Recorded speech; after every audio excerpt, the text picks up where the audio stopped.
de grands yeux te regardent, et toi tu ne les vois pas.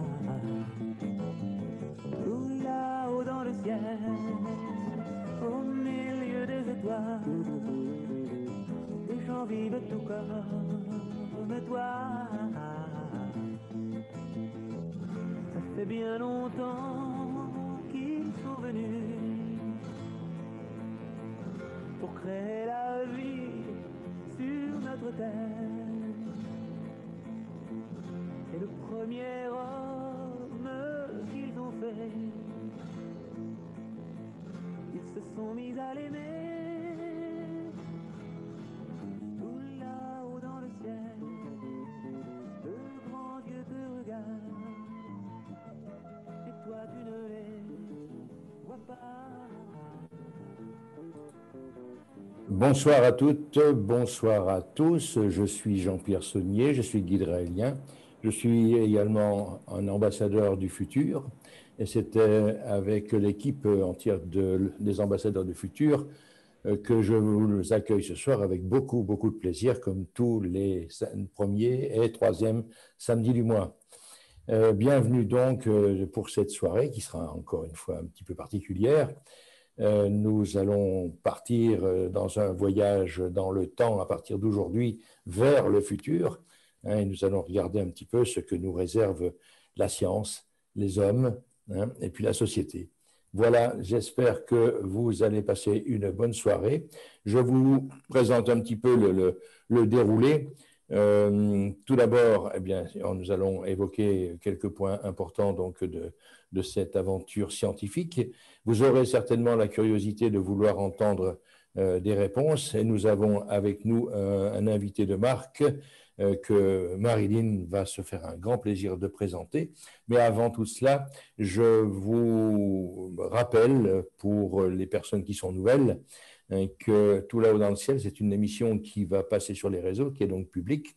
Si vous ne voulez pas que votre visage apparaisse, je parle pour les personnes qui sont en résidentiel avec nous, de ne pas allumer la caméra si vous ne voulez pas que vous soyez mis sur l'écran. Et puis, si vous avez des questions à poser dans le courant donc, de la soirée, eh bien, vous mettez votre petite main et Evelyne se fera un plaisir de vous rencontrer, de discuter avec vous et puis de vous dire en fait comment on va opérer pour répondre à votre curiosité. Evelyne, tu es là? Je te fais un petit coucou, j'aimerais voir qu'on voit ton visage. Me voici, bonsoir tout le monde et très belle soirée à vous. Merci Evelyne, c'est toujours avec un grand sourire. Et puis je vous présente également Marilyn qui maintenant va prendre le fil de la soirée. À toi de jouer Marilyn, je t'embrasse tout plein et puis bon voyage. Bonjour à tous, bonjour à tous. Bienvenue pour cette nouvelle émission Tout là-haut dans le ciel qui a pour sujet la science. Nous avons comme invité ce soir un guide raélien qui s'appelle Antoine. Antoine, je te remercie d'être venu, d'avoir accepté notre invitation. Donc Antoine Bernet, responsable de la newsletter Raël Science, ingénieur informaticien, intelligence artificielle. Donc, avant d'aller plus loin, est-ce que tu peux te présenter? Oui, je peux. Bonsoir Marilyn, merci de cette invitation. Donc, comme tu l'as dit, je m'appelle Antoine. Je travaille dans l'informatique. J'ai travaillé dans l'intelligence artificielle et la robotique dans la recherche il y a quelques années. Et puis, au sein du mouvement raélien, comme tu l'as dit, je m'occupe d'une newsletter. Donc, on rassemble les nouvelles sur la science qui intéressent plus particulièrement le regard raélien. Et puis, nous les publions à la fois sur Facebook et par email pour toutes les personnes que ça intéresse. Donc, c'est vraiment une newsletter publique qui fait que recenser les nouvelles. Parfois, nous les commentons, mais c'est vraiment de voir à quelle vitesse et dans quelle direction la recherche scientifique de l'humanité avance. Surtout, quelles sont les bonnes nouvelles, quelles sont les nouvelles possibilités, vers quoi on se dirige. Donc, je crois que ça va être un peu le sujet de la soirée, mais c'est ce que je fais régulièrement depuis maintenant presque 20 ans pour le mouvement raélien. Alors, pourquoi ton engagement au sein du mouvement raélien? Pour toi, qu'est-ce que Qu'est-ce que la science? Alors, tu me poses deux questions. Pourquoi mon engagement au sein du mouvement aurélien? Tout simplement parce que j'ai lu les livres, les messages transmis à Raël et que j'y ai trouvé dedans quelque chose qui était déjà en moi, c'est-à-dire une envie de rationalité, d'une vision rationnelle, claire sur l'histoire de l'humanité, sur ce que nous sommes en train de vivre et sur ce que l'humanité peut devenir. C'est une vision qui nous permet de nous affranchir des mysticismes, nous affranchir. Donc, ce qui m'a touché, c'est la rationalité, c'est la cohérence de ces messages. Et puis, qu'est-ce que la science? Alors, c'est une longue réponse que je peux faire, mais la science, c'est les moyens que l'humanité se donne à elle-même pour comprendre son environnement et ensuite le maîtriser. Et ça a commencé il y a très très longtemps. On va parler du futur aujourd'hui, mais la science a commencé il y a très très longtemps. On peut penser à Platon et Aristote qui observaient beaucoup la nature. C'est le début de la démarche scientifique que d'observer. Mais ce n'est pas pour autant qu'on a été scientifique tel qu'on l'entend actuellement. Je vais commencer par dire ce que la science n'est pas aussi. Parce que quand on parle de science, les gens imaginent un chercheur isolé qui est eureka dans un laboratoire et qui a trouvé quelque chose. C'est surtout une aventure. La science, c'est plutôt une aventure collective parce qu'au fil de l'histoire de l'humanité, des gens ont fait des essais, des découvertes, ont eu beaucoup des intuitions, beaucoup étaient fausses. On a cru à certains moments qu'il fallait faire des saignées pour guérir les gens. Enfin, il y a eu toutes sortes d'errances possibles comme ça. Et puis, on ne s'est pas donné les moyens de valider ces croyances. Donc, pendant l'histoire de l'humanité, il y a eu beaucoup de croyances et peu de moyens de valider. Et puis, c'est venu très progressivement, mais ça s'est étoffé, je pense, depuis le XVIIIe siècle, mais de plus en plus au XXe siècle. C'est cette capacité de former une communauté scientifique qui, lorsque quelqu'un prétend avoir un résultat, va s'empresser de l'analyser, de regarder quelle a été la méthode et de reproduire le résultat. Ça peut sembler un peu théorique et fastidieux, ce que je raconte là, mais c'est une manière de sortir de l'illusion de « j'ai trouvé un truc qui marche, hier soir j'ai pris de la poudre de perlimpinpin, ce matin je ne suis pas mort, donc ça prouve que ça marche ». Pendant ce temps, il y a 8 milliards de personnes qui ne sont pas mortes non plus, donc tu n'avais pas besoin de poudre de perlimpinpin. Mais pour sortir de ces illusions de quelque chose qui marche, ou de je pense avoir une bonne théorie pour expliquer le monde, on a besoin de partager nos idées sous une forme qui soit acceptable par d'autres, et d'autres vont pouvoir nous dire si ça les convainc ou pas. Donc la science, c'est d'abord une communauté et une démarche, une méthode qui permet d'asseoir ce qu'on va considérer temporairement comme une vérité ou la connaissance de l'humanité. Ça, c'est le premier aspect, c'est ce côté découvrir, chercher la vérité sans jamais l'avoir complètement trouvée. C'est un processus qui est surtout collectif. J'insiste là-dessus, ce n'est pas un chercheur isolé, c'est l'humanité qui se donne les moyens de regarder l'univers, de voir l'univers et de commencer à comprendre. Mais exactement comme un nouveau-né et puis un enfant touche les objets qui sont autour de lui, puis c'est à force de les toucher, de les laisser tomber, qui commence à savoir comment ça se manipule. Et l'humanité commence un peu à maîtriser quelques éléments de son environnement, quelques éléments de son corps. C'est ce que la science nous permet. Après avoir compris comment ça fonctionne, on comprend comment on peut l'utiliser.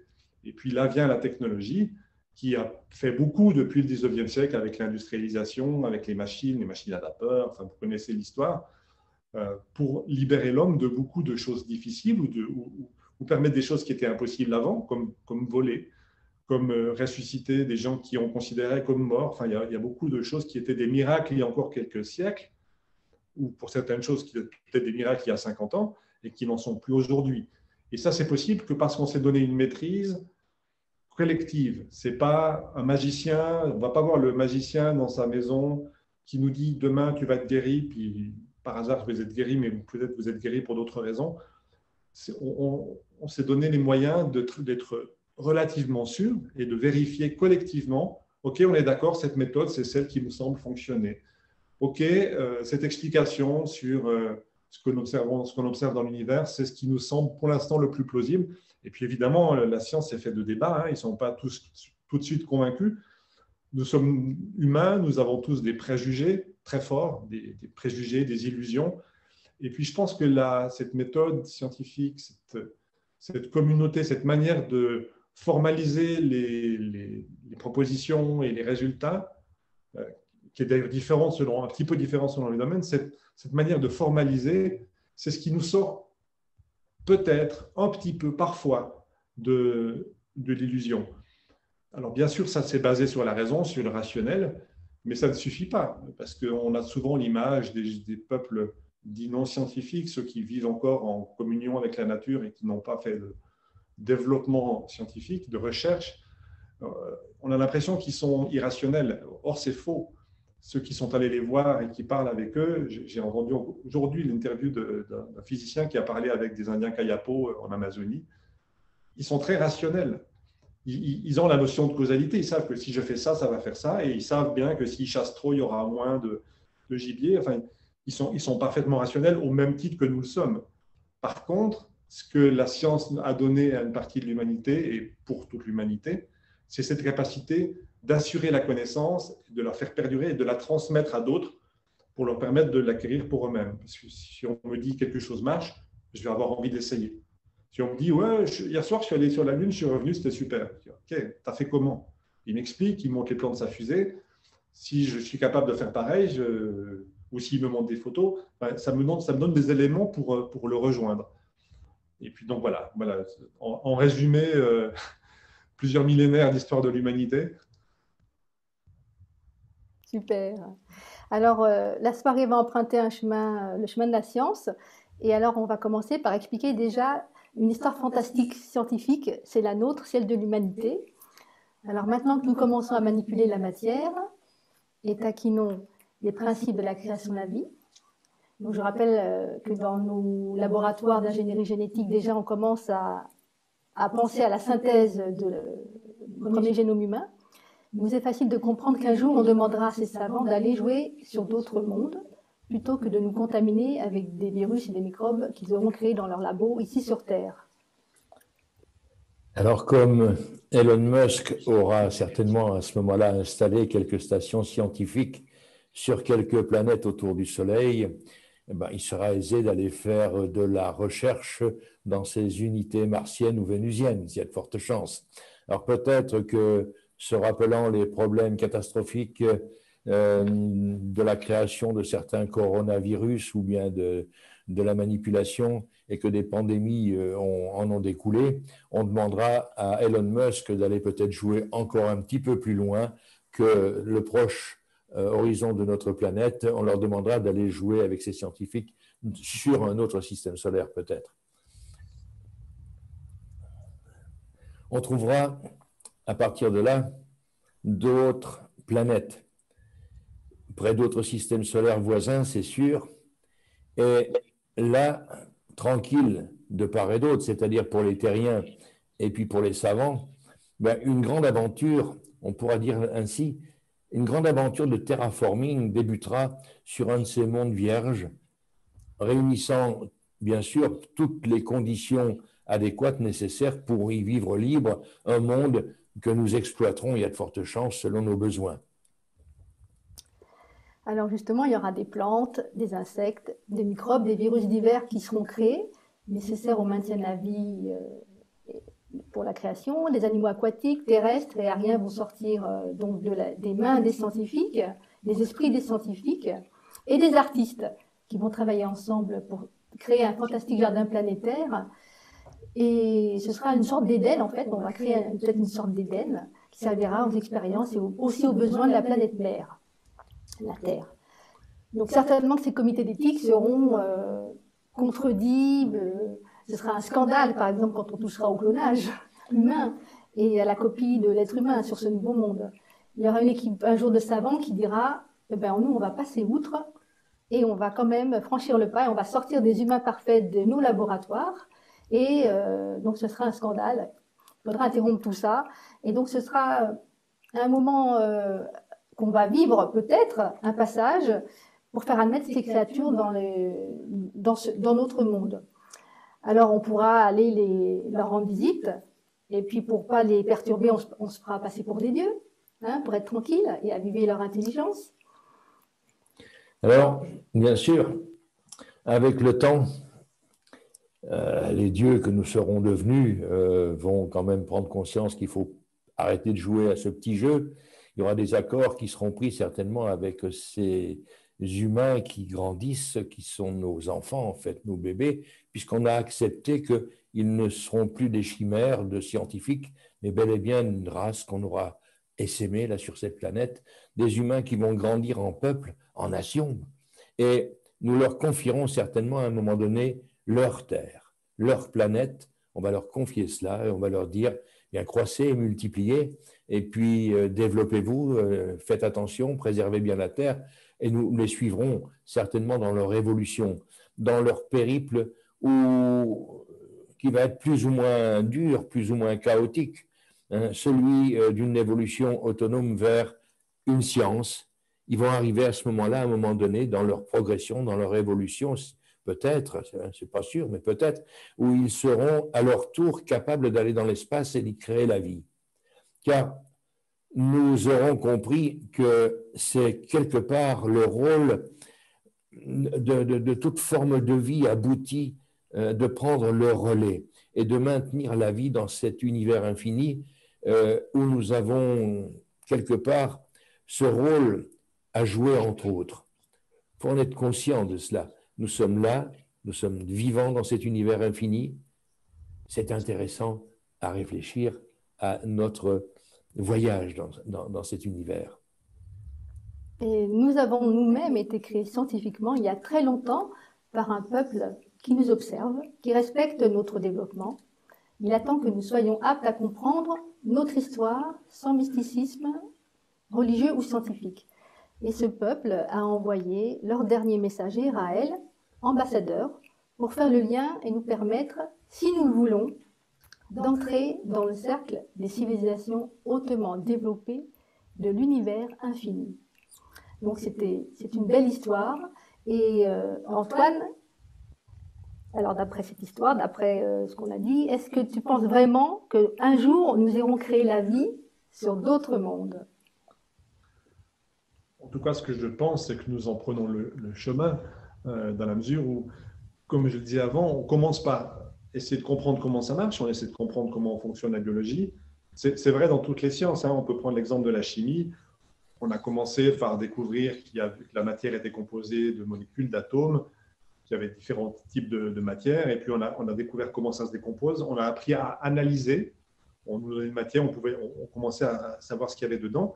Et puis l'étape suivante, pour se prouver qu'on était capable, qu'on avait compris le mécanisme, c'était de synthétiser de nouveaux matériaux. Et puis maintenant, la chimie nous offre énormément de nouveaux matériaux. Ils sont tellement autour de nous qu'on en a plus conscience, qu'on n'est même plus émerveillé par ça, mais il y a peu de choses, regardez autour de vous, il y a peu de choses qui sont des matières que vous avez trouvées dans la nature. Il y a peut-être du bois, et encore, il aura été transformé chimiquement par des vernis, par des tas de choses. Eh bien ça, c'était en chimie. En biologie et en particulier en génétique, ça va être pareil. La génétique, on la connaît depuis quelque temps. On a découvert la molécule d'ADN dans les années 50. Et puis, on a commencé à découvrir un peu plus de la microbiologie, du fonctionnement de la cellule. Et on a commencé à modifier, d'abord à analyser le contenu des gènes. On a été capable de lire certains génomes très courts. Et puis, on a été jusqu'à lire le génome humain. Et puis, dans le même temps, on a commencé à essayer de se demander si est-ce qu'on a tout bien compris, quel est le minimum pour faire la vie. Certains chercheurs, dont le nom m'échappe maintenant, mais se sont posé la question, quel est le minimum pour faire une cellule viable? Et ils l'ont fait. Ils ont pris une membrane d'une cellule existante, ils ont tout vidé, ils ont gardé la membrane cellulaire, et puis ils ont mis dedans un code génétique qu'ils ont eux-mêmes synthétisé. Ils ont ajouté quelques organiques, donc des choses qu'ils ont piquées à des vraies cellules parce qu'on ne sait encore pas tout fabriquer. Mais c'est une cellule qui est restée fonctionnelle, qui est restée vivante, qui a été capable de se maintenir. Et puis, on va forcément aller plus loin. Il y a déjà énormément de travaux dans ce sens-là. C'est naturel. Quand on étudie n'importe quel quoi, dire, si vous apprenez la musique, vous apprenez à lire, à faire des gammes, etc., il y a un moment, vous avez envie de faire de la musique, de composer, de faire quelque chose d'original. Et puis, c'est pareil. Ces scientifiques qui sont passionnés à comprendre comment fonctionne la vie, certains d'entre eux ont envie d'essayer de faire la vie. On le fait déjà. On soupçonne certains d'avoir, par recombinaison, fait des virus dangereux. Il y a aussi des bactéries dangereuses qu'on peut lâcher d'un atome. Il y a des choses dangereuses qui peuvent se produire, et ça rejoint l'histoire que vous avez racontée.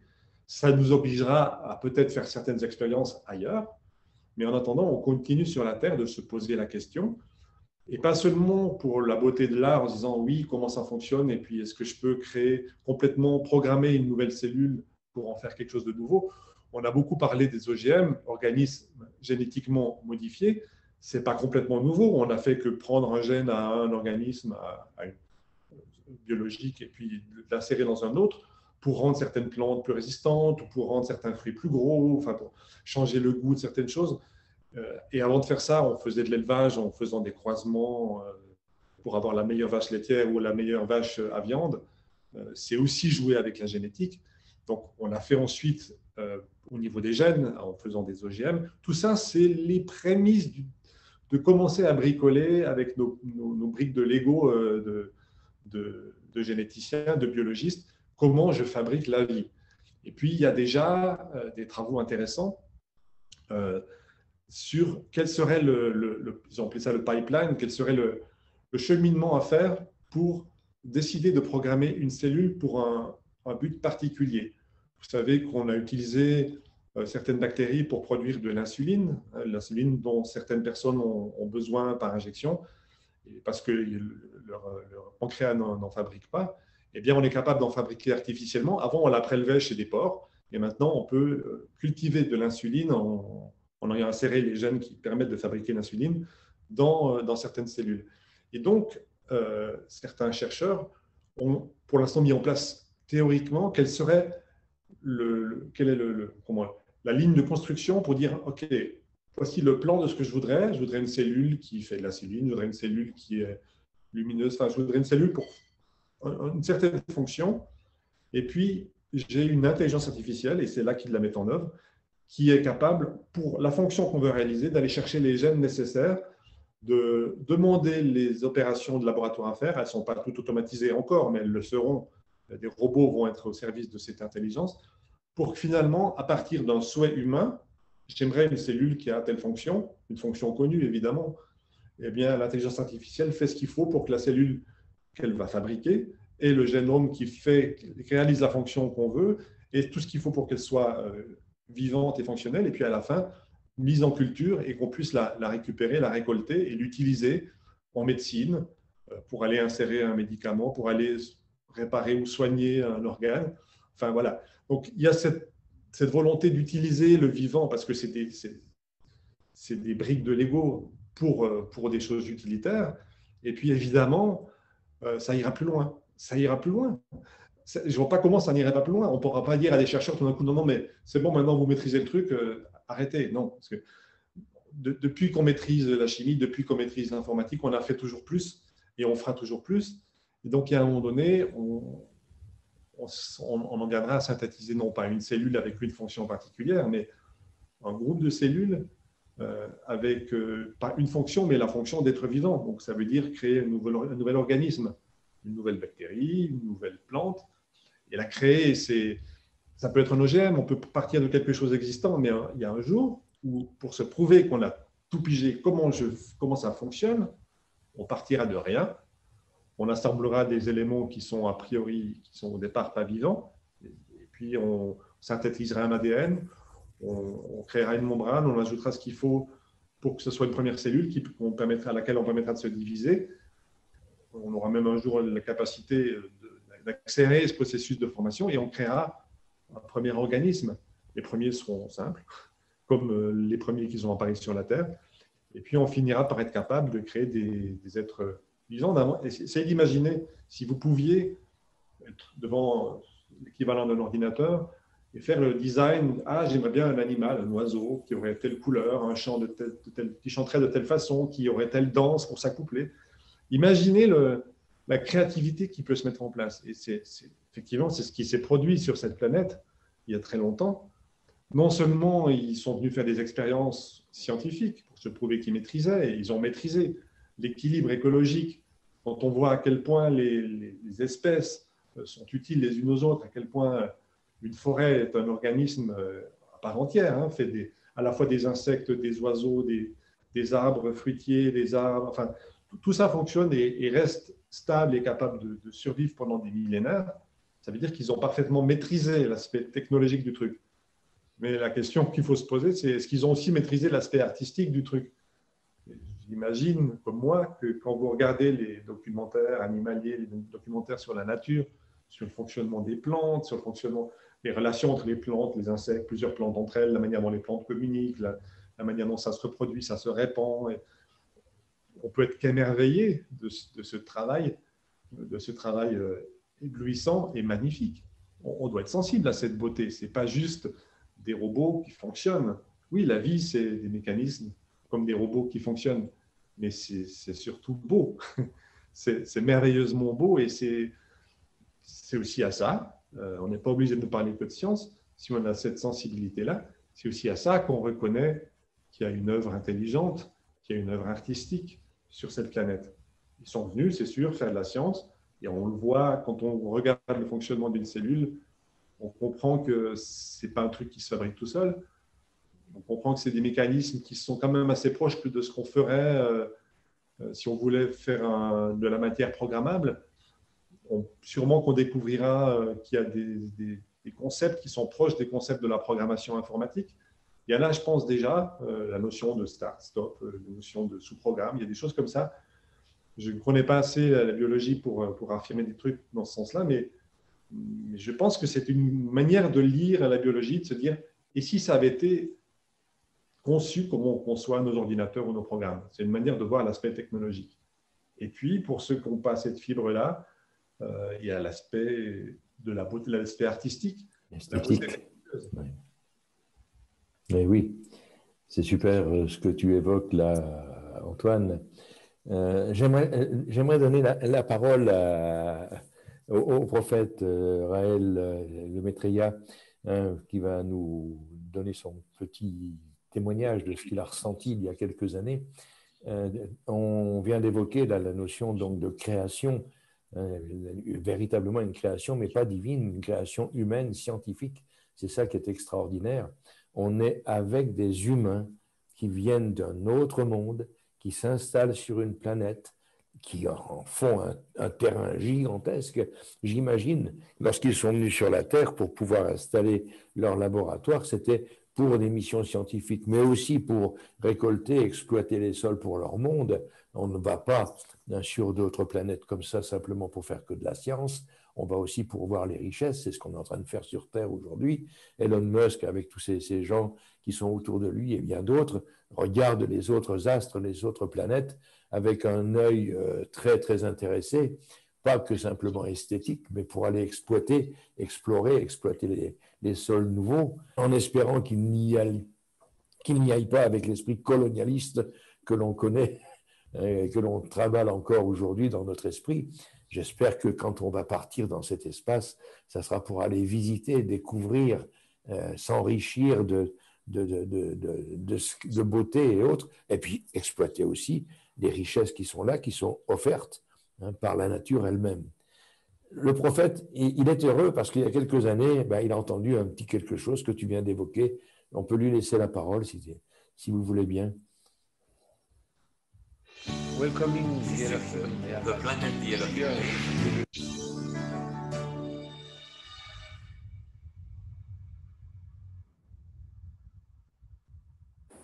This week there was a fantastic article in Rail Science. 今週ライブサイエンスで素晴らしい記事が出たんですけど、 Two fantastic articles. 2つ素晴らしい記事なんです。 It's really a historical week. 本当にもう歴史的な週になりました。 The first one, 最初のは scientists, a group of top scientists of the world 世界 at の a meeting トップの世界の科学者たちのグループがミーティングで geneticists, genetic science. 遺伝学 They have a meeting の遺伝子学のミーティングがありまし where they discuss, て、そこで話し合ったん they talk. 話し合ったり about the possibility 可能性を to create 想像する a totally artificial 完全に human DNA. 人工的に人間の DNA を想像する This is ことについて what Elohim did. これエロヒムがされたことなんです For the first time けど this 初 week, めて今週 scientists have a meeting 科学者たちが where they talk about 集まって possibility 人間の可能性です to create a 100% artificial 100% human 人工的に genome. 人間の遺伝子を作る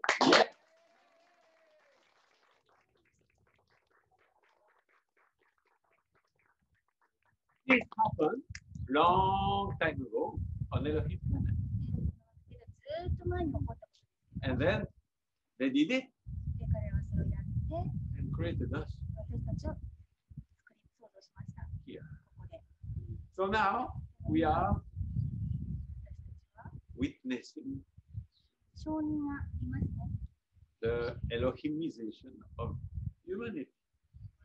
人類のエロヒム化の証人 We are becoming Elohim. 私たちはエロヒムになりつつある This week, 今週 yay!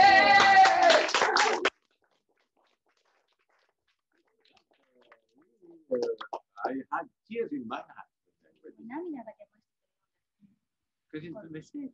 メッセージですね Before, everybody in the world was laughing, oh, 世界中の人が creating 笑ってました humanity in the laboratory. They are crazy, そ right? れら実験室に想像するなんてライアンはクレイジーだ Now 150 scientists go together and say, でも can we do it? 150人の科学者たちがそれが可能なんだって言ってます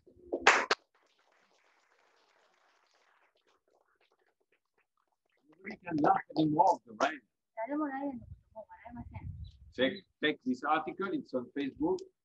Take it, it's in Real Science. でライアンサイエンスが取って And if people laugh of you when you say that we have been created in laboratory by extraterrestrial, 記事によって実験して科学的に作られたってそう言って the 笑った人 article. がいたらその記事を見て they will stop laughing. So 笑うのやめます and you will laugh. であなたが笑う That's it. This week. 今週です今週 Wow.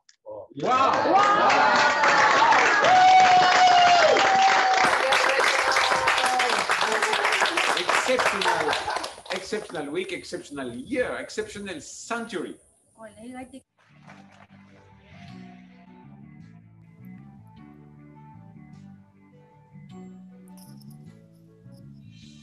Alors, c'était comme on voit, la science avance.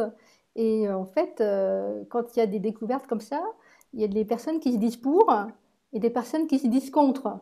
Ils regardent ça sous l'angle du débat d'opinion, du débat d'idées. Et en fait, c'est pas ça la science. Faut pas avoir donc, faut pas avoir cet angle de vision. De toute façon, la science avance, ça va se produire.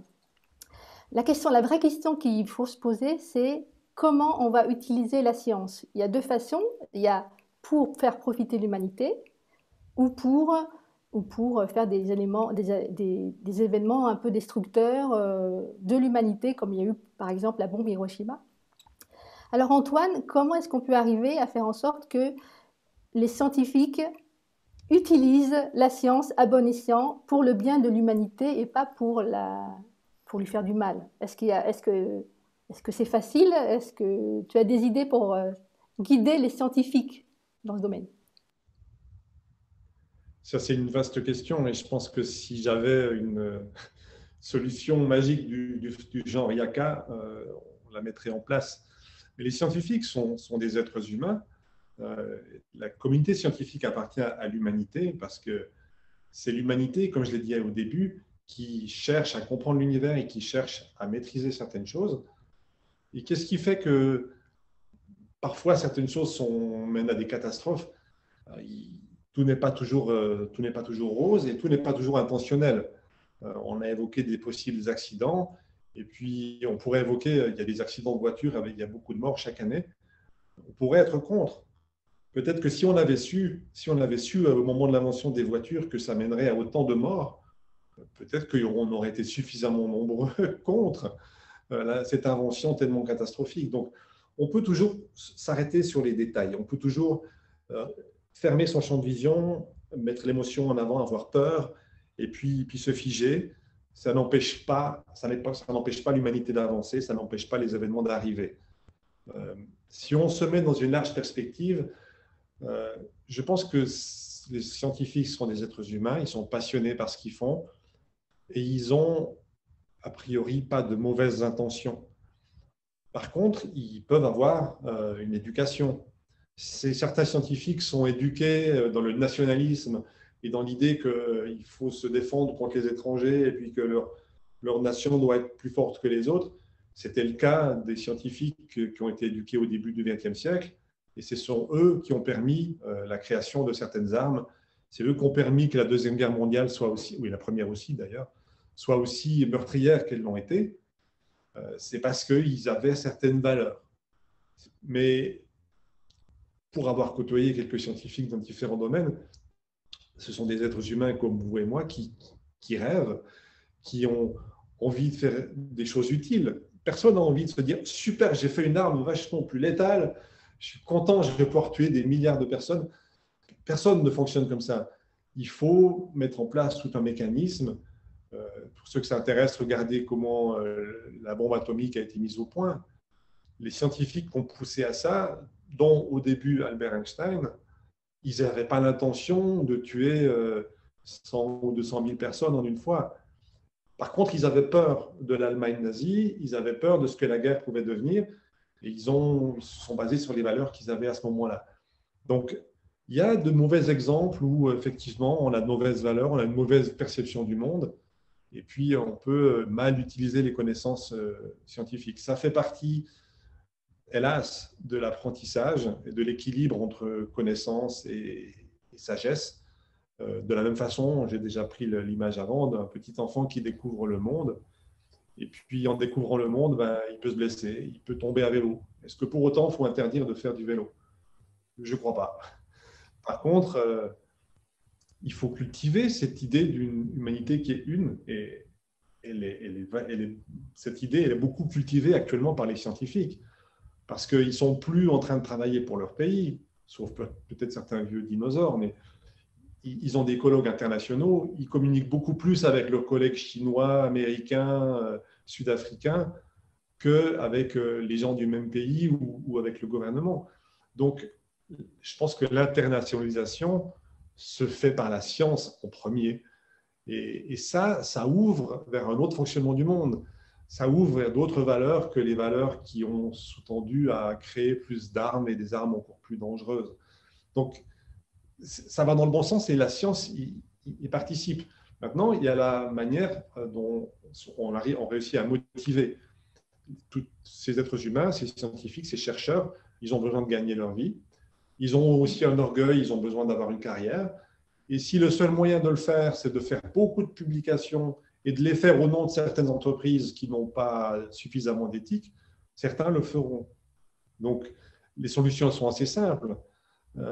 Il faut comprendre que la science et les scientifiques appartiennent à l'humanité et devraient être payés par l'humanité, par une espèce d'organisme planétaire qui permet de faire avancer la recherche et d'en faire bénéficier à tout le monde, sans que ce soit financé par certains besoins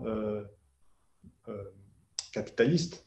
Parce que les entreprises qui ont besoin d'exister, elles vont payer des scientifiques pour faire certaines recherches, obtenir certains résultats. Et si les résultats ne sont pas bons, si on découvre, tiens, fumer, ce n'est pas très bon pour la santé, on va leur dire non, mais débrouillez-vous pour montrer que finalement, c'est assez bon. Et il y avait des publicités, et je pense quelques publications scientifiques dans les premières moitiés du XXe siècle qui tendaient à montrer que la fumée, ce n'est pas mauvais et que finalement, c'est plutôt bon pour certaines choses. Comme on a eu aussi des publicités pour utiliser le radium. Enfin, il y a eu plein de choses comme ça où on s'est égaré, mais parce qu'il y avait des intérêts économiques. Et c'est une valeur importante dans les messages raéliens que de faire confiance aux scientifiques, certes, et de se tenir au courant des avancées de la science, mais de ne faire confiance qu'à ceux qui ne sont pas soumis ou complètement prisonniers d'intérêts économiques. Et ce n'est pas facile pour nous de faire la différence, parce qu'on ne sait pas qui est payé par qui.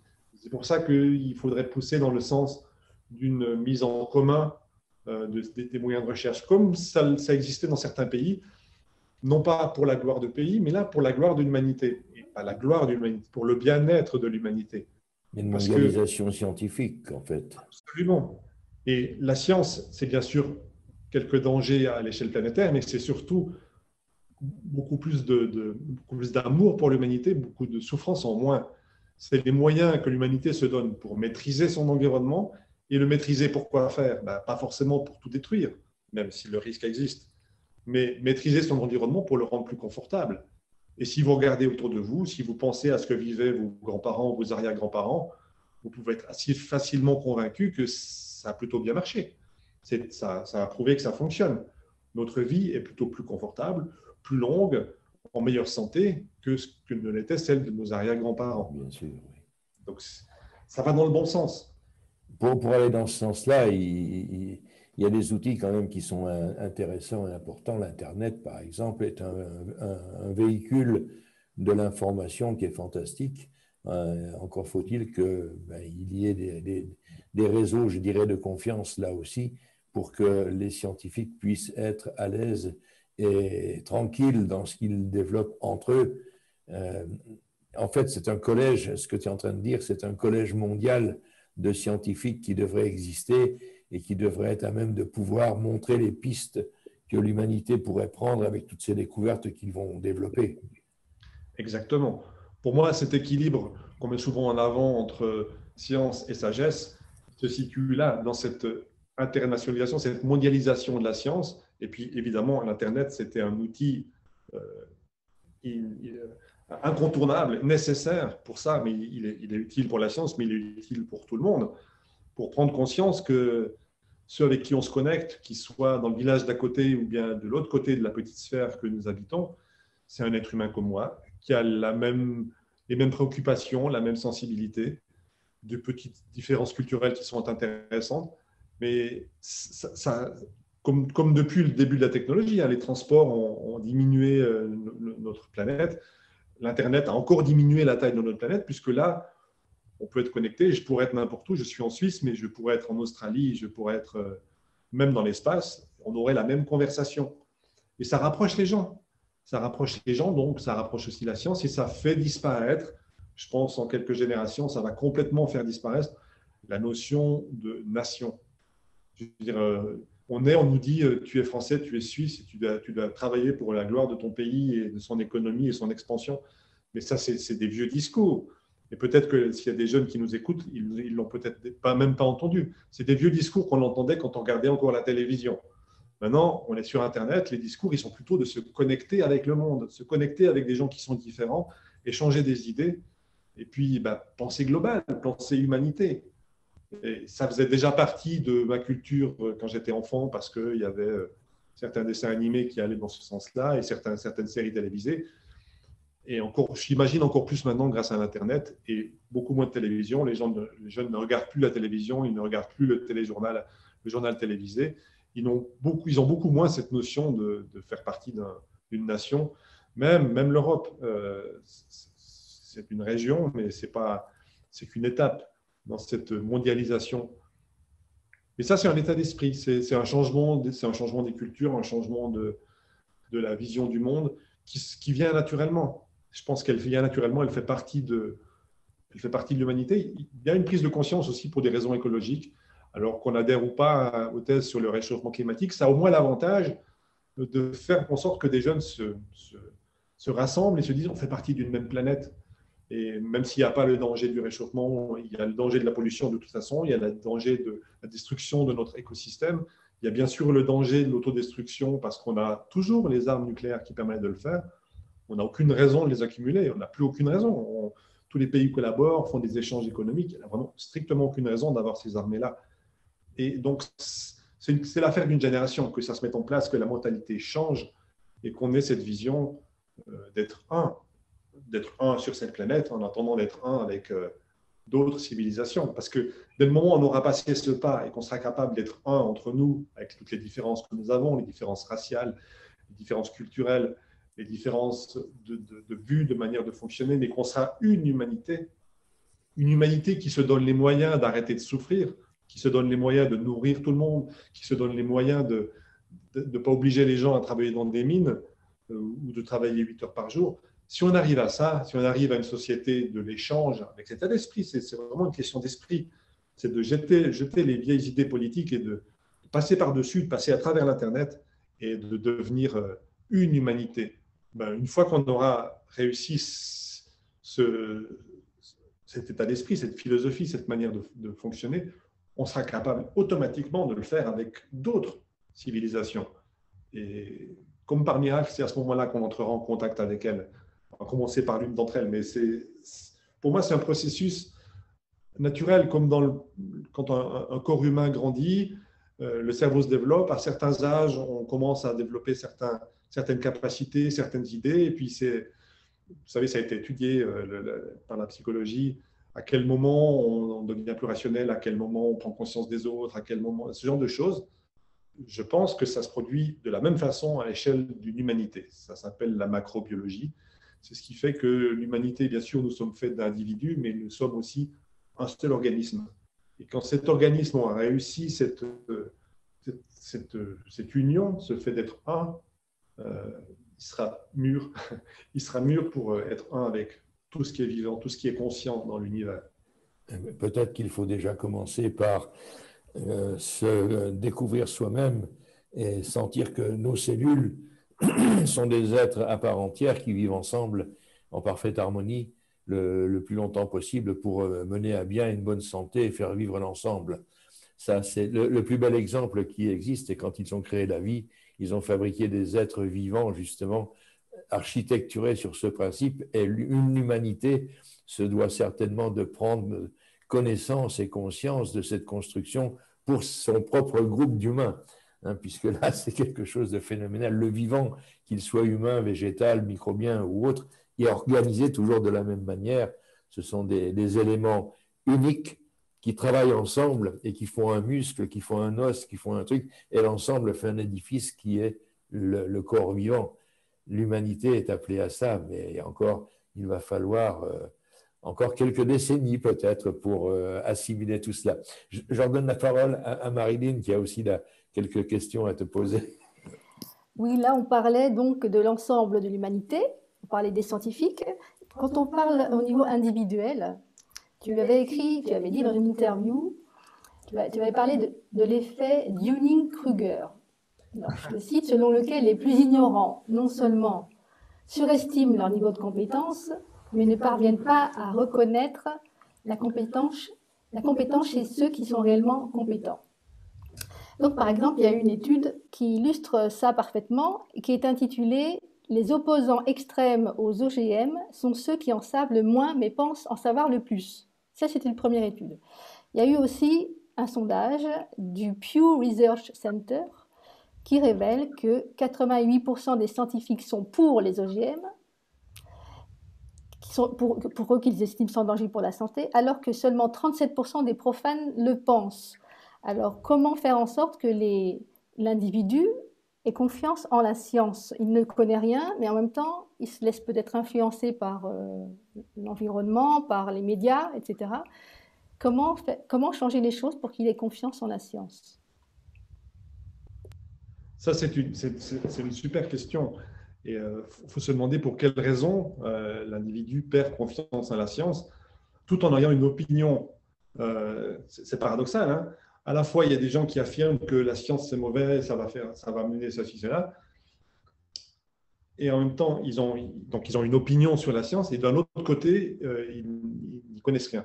Il y a cet effet Dunning-Kruger qui fait qu'on a des gens qui se pensent experts pour dire que les OGM, c'est mal, ou qui se pensent experts pour dire que créer la vie, c'est pas bien, ou que le clonage humain, c'est dangereux, mais qui ne savent pas comment ça fonctionne. Et je pense que la plupart des gens qui sont contre les OGM ne sauraient pas expliquer plus loin ce que c'est qu'un OGM, autrement que dire on a mis les gènes dans nos trucs, dans un machin, et puis on a tout mélangé. Puis, j'ai lu quelque chose d'amusant aujourd'hui. Un sondage a été mené en 2020, je pense que c'était au mois de mars ou avril, enfin c'était au début de l'histoire du Covid-19, et on demandait aux gens est-ce qu'ils pensaient qu'un tel médicament serait efficace ou non. Et puis, il y a eu toutes sortes de réponses. Il y a eu des « je ne sais pas », il y a eu des « bien sûr, c'est efficace », il y a eu des « non, je ne pense pas », il y a eu des « peut-être ». Et c'est à une époque où il n'y avait encore aucune étude scientifique revue par des pairs sur ce sujet-là. Donc, c'était juste des opinions. Il y avait 21% des gens qui ont admis ne pas avoir d'opinion, ce qui est déjà pas mal, mais ça veut dire qu'il y avait presque 80% des gens interrogés qui avaient un avis sur un sujet scientifique qui n'était pas encore tranché. Et d'ailleurs, il ne l'est toujours pas vraiment. Je ne vais pas entrer dans le débat, mais il y a des sujets qui ne sont pas encore tranchés parce que la science prend du temps. Ça prend du temps d'être sûr de quelque chose. C'est facile d'avoir une opinion, c'est très rapide, mais ça prend du temps de refaire des expériences, d'être sûr de quelque chose, de réanalyser les données, d'en discuter avec des gens qui ne sont pas d'accord. Les scientifiques discutent beaucoup entre eux. Et par contre, les gens qui ont une opinion tranchée contre les OGM, contre la création de la vie en laboratoire, ceux qui étaient contre les transplantations d'organes, l'Église catholique s'était prononcée contre les transplantations cardiaques, par exemple. Ils n'y connaissaient rien, ils n'avaient jamais assisté à ces opérations-là. Et puis, je pense qu'ils sont maintenant nombreux à en bénéficier. Donc, pour revenir à ta question, comment faire en sorte que les gens n'aient plus cette défiance envers la science? Alors, là aussi, je n'ai pas de solution miracle.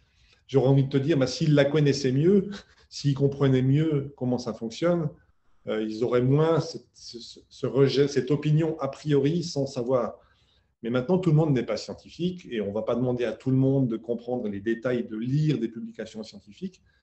Donc, ce qui est intéressant, pour donner confiance, à mon avis, c'est revenir à la question précédente, c'est qu'ils puissent avoir confiance dans les gens qui leur parlent de science et qu'ils puissent entendre parler des scientifiques qui ont l'air d'appartenir à une communauté planétaire, qui ont l'air d'appartenir à personne, qui ont l'air d'être indépendants et qui ne parlent pas au nom d'une entreprise ou au nom d'un programme politique. Et curieusement, quand ces scientifiques sont des astrophysiciens, il y en a en quelques dizaines d'années, si on était conscient de tout ce vers quoi on va, on aurait déjà une autre vision des choses. Et puis, on aurait besoin d'avoir une confiance politique, effectivement, ce dont on parlait avant, dans le fait que c'est fait pour le bien. Et il y a eu des contre-exemples. Il y a eu des contre-exemples de choses qui ont dérapé, qui n'ont pas marché, ou de scientifiques qui n'ont pas été honnêtes. Et ça a beaucoup sapé l'image qu'on a de la science. Et la science les scientifiques ont tout intérêt à le reconnaître.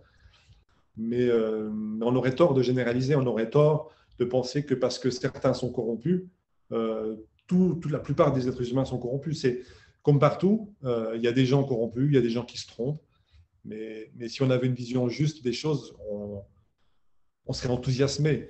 Quand j'étais enfant, j'étais enthousiasmé. Il y avait Jean-Claude Bourret qui parlait beaucoup à la télévision des nouvelles scientifiques. J'étais enthousiasmé par sa manière de raconter. Et on n'a plus ça. On le trouve encore, on le trouve sur YouTube. Il y a des gens qui expliquent. Mais sur YouTube, il y a beaucoup plus de gens qui racontent des conneries, qui n'ont pas le bagage ou le cursus scientifique pour parler de ce dont ils parlent, mais qui en parlent et qui convainquent beaucoup de gens parce que c'est plus facile de parler en tranchant les choses comme ça, en disant ça c'est dangereux et puis utiliser ma méthode. C'est facile de parler de manière audible par le grand public plutôt que de se montrer prudent et de parler comme le parlerait un scientifique. Donc, il y a un problème de langage, il y a un problème de communication. C'est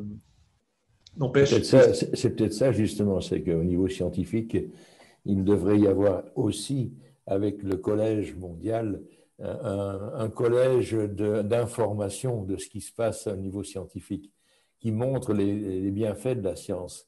Ça manque, à mon avis, ces bienfaits de la science qui ne sont pas dévoilés, qui sont retenus par des consortiums et autres. C'est très dommage. Et le monde scientifique se devrait de s'organiser. Là, c'est le paradiste qui parle, là. Le monde scientifique devrait s'organiser pour pouvoir, communiquer à l'échelle planétaire. On m'entend plus, me dit-on. Si, moi je t'ai entendu. Ah bon, d'accord. Il y a vraiment peut-être aussi du côté du monde scientifique une motivation qui devrait naître de la part de tous ces gens. Et je pense qu'on y arrive. Tu es en train de dire que c'est en train de bouger pas mal, qu'il y a de la conscience qui est en train de se réveiller, c'est bien. Il faudra un petit peu plus de supraconscience également. Mais il y a tous ces bienfaits qui existent, qui sont fantastiques de tous les domaines que l'on connaît dans la recherche. L'alimentation, l'urbanisme, les nanotechnologies, enfin, tout ce qui arrive actuellement sur le marché, avant de parler de la singularité, il arrive une quantité de choses. Mais là, l'opinion publique se doit d'être véritablement au courant de ce qui arrive là. On va être dépassé, débordé par un ensemble d'informations qui vont arriver, de bonnes nouvelles qu'on ne saura pas gérer parce qu'on n'est pas prévenu. Et là, Antoine, le scientifique, qu'est-ce que tu peux préconiser pour que le public sache toutes ces choses-là? Écoute, tu sais, j'ai parlé au début de Réelle Science, où on fait déjà le travail de repérer, et on repère de loin, pas tout. On fait une sélection de quelques nouvelles de la science qui, nous, avec notre vision de Raélien, nous enthousiasme, parce que ça va dans le sens de choses qu'on attend, qu'on voit venir, dont on parle depuis 20, 30 ans, et puis qui commencent à se produire. La création de la vie en laboratoire, le développement d'intelligence artificielle qui permettent de libérer l'être humain du travail, ces choses-là se mettent en place. Mais pour qu'elles soient connues, eh bien, à mon niveau, j'ai une newsletter avec quelques milliers d'abonnés, donc ce n'est pas suffisant pour changer la vision qu'on a de l'humanité. Mais tout le monde peut être soit un facilitateur d'acceptation des nouvelles technologies, ou un vulgarisateur, soit du côté de l'obscurantisme. Et la question à se poser, c'est est-ce que je parle par croyance? Est-ce que je parle parce que je crois le dernier truc que j'ai lu qui m'a donné une émotion de peur, de méfiez-vous de ceci, de cela, ou est-ce que j'essaie d'adopter une vision plus globale et plus positive, plus optimiste sur l'humanité? Il n'est pas sûr que l'humanité s'en sorte, il n'est pas sûr qu'elle s'en sorte, mais elle a plus de chances de s'en sortir si on essaye d'avoir une vision optimiste et à long terme en regardant là où ça va bien se passer. Vous savez, quand quelqu'un conduit une voiture un peu trop vite, notamment sur un circuit, il a plus intérêt à se demander quelle va être sa bonne trajectoire plutôt que de se dire « Ah, je pourrais sortir de la route ici, je pourrais me prendre l'arbre là ». Il a plus intérêt à voir ce qui peut aller bien. Et c'est à nous, c'est à chacun de ceux qui sont touchés par ce qu'on est en train de dire, de se demander à chaque fois quand il parle de science, et on parlait avant de l'effet de Dunning-Kruger, nous ne sommes pas des scientifiques, et quand on parle d'un domaine qui n'est pas le nôtre, on pêche toujours par excès de confiance. On croit comprendre, mais en fait, on n'a pas compris. Et c'est vrai aussi pour moi, je vous ai parlé avant de biologie, mon domaine, c'est l'informatique, et je devrais m'en tenir à ça si je voulais éviter l'ultra-crépidérialisme, ce nouveau mot qui veut dire qu'on sort de son domaine de compétences.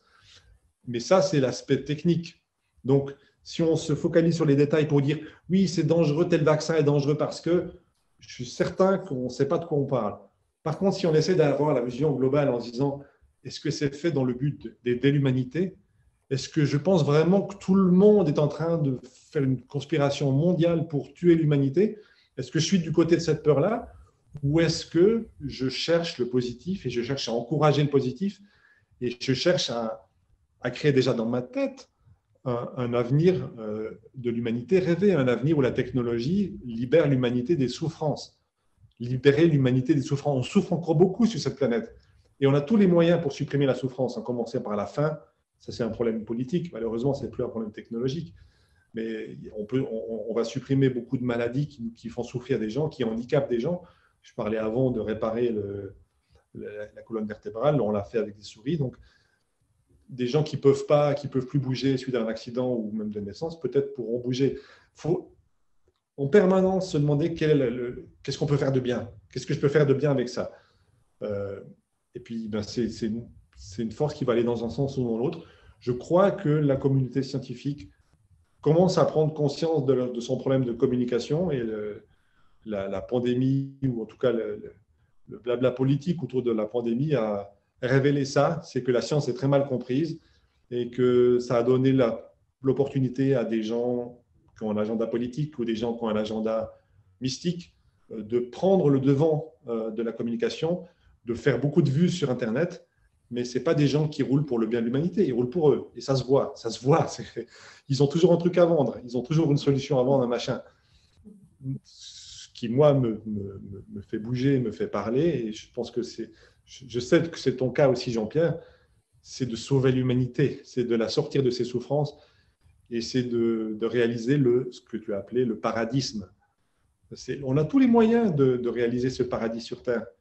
Le paradis, c'est-à-dire pas être obligé de travailler, pas être obligé de souffrir pour survivre, mais vivre sur une planète qui est faite pour le confort, pour le bien-être, pour l'épanouissement de l'individu et de l'humanité, et qui est faite pour le contact avec d'autres civilisations, d'autres consciences. On change de niveau, mais il faut être orienté vers ça. Si on est orienté vers ce qui ne va pas et ce qui ne pourrait pas aller, et surtout les peurs, on ne s'en sortira pas. On a un slogan qui était dans les publications de Raël Science et qui est resté. Il est là depuis au moins 20 ans, mais c'est Raël qui a demandé qu'il y soit et qu'il y reste. C'est le mouvement raélien pour ceux qui n'ont pas peur du futur. Pour moi, ça dit tout. Mais c'est un choix de ne pas avoir peur du futur, parce qu'il y a plein de raisons d'avoir peur. Il y a plein de raisons d'avoir très peur, de plein de trucs. Et en sortant de chez soi, vous imaginez, vous pouvez choper un virus et peut-être avoir un peu la fièvre. Non, il y a plein de raisons d'avoir peur, mais il y a plein de raisons surtout de se réjouir du mieux qui peut arriver. Il y a surtout ça. C'est ça qui doit nous porter. Moi, c'est ça qui me porte et c'est ça que j'ai envie qui nous porte. Alors, si tu permets, on va aller voir du côté des visiteurs. Ève, est-ce que tu as des questions de la part des personnes qui sont dans la salle? Oui, justement, j'allais justement intervenir. Alors, nous avons ici donc non pas de la salle, non, mais des questions autres, d'autres publics. Alors, Antoine, la technologie, je transmets donc la question. La technologie ne crée-t-elle pas des inégalités? Car celles et ceux qui auront perdu leurs emplois, peut-être sans qualification, se retrouveront sur la touche et donc encore plus démunis, alors que ceux qui auront investi dans la technologie verront leurs profits augmenter. Que proposez-vous donc pour retrouver un certain équilibre? Tout d'abord, il faut souligner que la technologie ne date pas d'hier, que la technologie, c'est depuis le 19e siècle avec les machines à vapeur, avec l'industrialisation, la mécanisation, et puis que ça a surtout permis de travailler moins longtemps, ça a permis de travailler moins et d'être mieux payé, ça a permis de se donner les moyens financiers d'avoir des congés payés. Ça, ce n'était pas des choses envisageables à l'époque où on exploitait les ouvriers 12 heures par jour pour faire des trucs à la main. Donc, il faut voir aussi que cet aspect technologique a beaucoup libéré aussi les travailleurs. Alors, bien sûr, ça permet, il y a encore des inégalités comme toujours, hein, quand il y a une nouvelle technologie, il y a ceux qui y ont accès. Vous avez la chance d'avoir accès à l'Internet, donc d'avoir un ordinateur. Vous êtes probablement dans une maison avec l'électricité, vous êtes chauffé, vous êtes habillé, vous avez une maison. Tout ça, c'est des éléments technologiques et que tout le monde n'a pas sur cette planète. Donc, il y a des gens qui ne l'ont pas sur cette planète et qui vivent pas dans des régions que nous exploitons pour en tirer des matières premières que nous utilisons pour notre bien-être. Pour les composants de vos ordinateurs, on est allé piocher en Afrique. Et pour votre voiture, on était aussi allé faire des guerres ou voler ou acheter du pétrole, enfin puiser du pétrole quelque part. Donc, les inégalités, on les a créées dès le moment où on a des ressources qui sont limitées et qui ne sont pas disponibles pour tout le monde.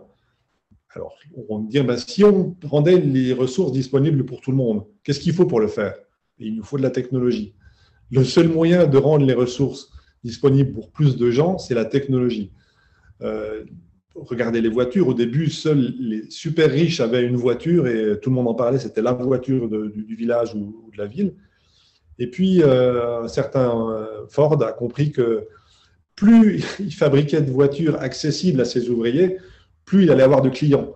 Et finalement, on vit maintenant dans un monde d'abondance où on crée artificiellement le manque. Mais beaucoup de choses nous sont accessibles parce que ça permet à plus d'argent de circuler, ça permet à l'économie de fonctionner, et pas encore à tout le monde. Comme je le disais, il y a des gens qui n'ont pas accès ni à l'électricité, ni à l'ordinateur, ou alors s'ils ont besoin d'un ordinateur, ils doivent aller dans un ordinateur partagé avec d'autres personnes. Mais c'est les moyens de production coûtant moins cher parce que de plus en plus automatisés, donc avec de moins en moins d'ouvriers. C'est paradoxal, hein, il y aura de plus en plus de chômeurs qui permettront de fabriquer des choses de moins en moins chères et finalement de les partager avec tout le monde. C'est un problème économique, c'est un problème politico-économique. Sociétal, quoi. C'est un problème sociétal où il va falloir réfléchir justement à développer au maximum le progrès technologique et scientifique pour libérer l'être humain du travail contraint et forcé. On a une chance fantastique dans tout ce que tu dis, Antoine. C'est que quelque part, on va vers le chômage plein temps. Et n'oubliez pas que le mot chômage, c'est retour à la chaumière. Hein, donc, c'est retour chez soi. Mais on devrait tous avoir des panneaux vraiment dans les rues et faire des manifestations. Oui au chômage. Mettez les robots en place. Nous, on ne veut plus travailler. On veut être des chômeurs. Hein, c'est ça le mot d'ordre aujourd'hui. Parce que la technologie est là, elle peut nous libérer. Maintenant, comme tu le dis, c'est un problème politique, sociétal, qu'il va falloir mettre en étude, en réflexion le plus vite possible, parce que qu'on le veuille ou non, le propriétaire d'une boîte, d'une usine ou autre, lui, il ne va pas faire de détails. Hein, il va dire, moi, je veux des robots, et puis on libérera des postes de travail, mais je veux produire au moindre coût. Hein, je rappelle toujours un témoignage qui m'avait à l'époque amusé. C'était un constructeur automobile, la personne qui était chargée donc des ressources humaines, qui me disait lors d'un colloque, oui, effectivement, on a des technologies extraordinaires qu'on ne met pas en œuvre. Parce que si on les mettait en œuvre, on serait obligé de libérer trop de gens sur le tarmac. Donc, on peut pas faire, sinon on aura la politique et les syndicats sur le dos. Donc, on ralentit la technologie parce qu'il faut qu'on reste dans une politique de plein emploi. C'est aberrant, alors qu'on a les outils pour nous libérer, mais c'est un autre état d'esprit. Hein. Et là où la science, là aussi, moi je pense qu'elle a énormément à dire et à faire, c'est de dire, mais nous scientifiques, on construit quelque chose qui va libérer l'humain. Et ce discours, je trouve qu'il est encore beaucoup trop tiède dans l'esprit et le discours des scientifiques. Aujourd'hui, ils devraient commencer à dire on a de quoi fabriquer la libération de l'homme. Parce qu'on peut le faire. On peut le faire. Ça va mettre du temps. 10, 20, 30, 40 ans peut-être pour que ça aboutisse doucement. Mais on peut déjà le faire paraître. Parce que qu'est-ce qui fait bouger une humanité? C'est les bienfaits qu'elle peut tirer d'une situation. Si on lui présente des bienfaits, il y a de fortes chances qu'elle dresse l'oreille. Elle n'y croira pas tout de suite, mais elle va adresser l'oreille. Et puis, elle va s'apercevoir au fur et à mesure. Et c'est là où je reviens à ce qu'on disait tout à l'heure. La science se doit d'être, comment dire, perméable. Lambda doit comprendre que là, on produit pour lui des choses merveilleuses. Et ce n'est pas assez donné à l'oreille de Lambda. Il ne sait pas qu'on est en train de lui préparer des choses extraordinaires devant. Oui, Marilyn. On va voir une petite vidéo sympa.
Dans le champ de la médecine, les nanosciences conduisent à une meilleure compréhension des phénomènes intervenant à une échelle de grandeur comprise approximativement entre 1 et 100 nanomètres, soit l'échelle de grandeur de la biologie moderne. En effet, les molécules, l'ADN, les protéines ou les virus sont d'une taille inscrite dans ce même ordre de grandeur. La taille d'un virus est comprise entre 12 et 300 nanomètres.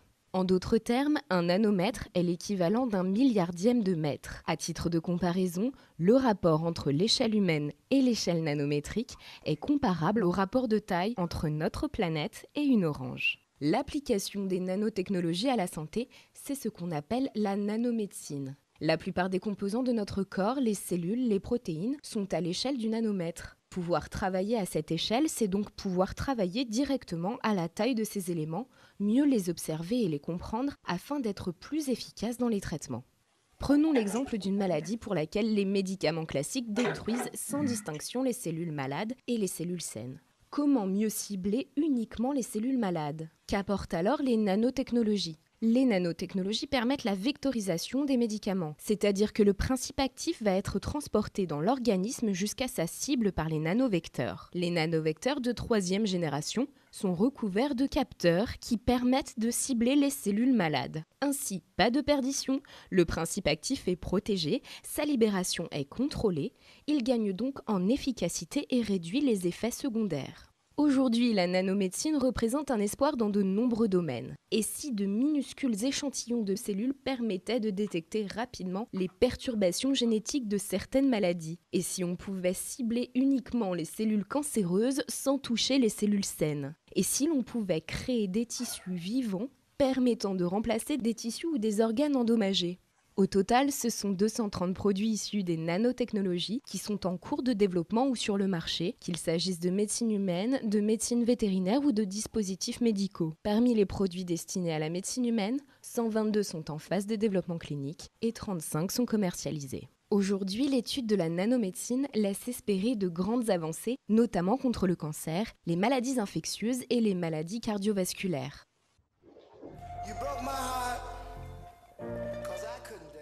On a une chance fabuleuse de vivre à cette époque, de voir les prodiges qui sont en train d'arriver. Qu'est-ce que dans ton horizon, dans ta quête donc de bibliothèque et autres, qu'est-ce que tu vois encore arriver devant nos yeux là, dans les années qui viennent? Comment tu vois cet avenir?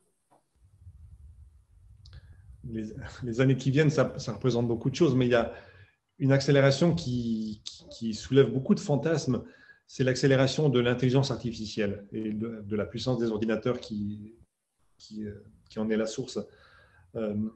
Beaucoup de recherches se font actuellement avec l'aide d'ordinateurs et d'intelligence d'artificiels plus ou moins intelligents pour analyser les données.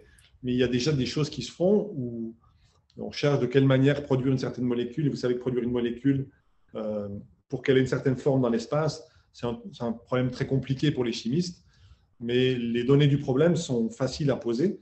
Et donc, confier ça à une machine, ça se fait. Et ça permet de dire, j'aimerais une molécule qui a telle forme une fois qu'elle est déployée dans l'espace. Et puis, la machine va chercher. Elle va elle-même faire des manipulations de laboratoire pour obtenir le résultat. Elle n'y arrivera pas forcément du premier coup, mais elle analyse ce qu'elle produit et puis elle finit par obtenir un résultat. Donc, c'est de la recherche dirigée par des intelligences artificielles. Avant, je parlais aussi d'un projet basé IA qui est aussi celui de synthétiser, de programmer la vie pour un but particulier. Là, c'était pour faire une cellule programmée pour un but particulier. Mais comme tout le chemin qui mène à ça est un peu fastidieux, difficile, c'était un protocole mis en place pour que ça puisse être guidé par une machine.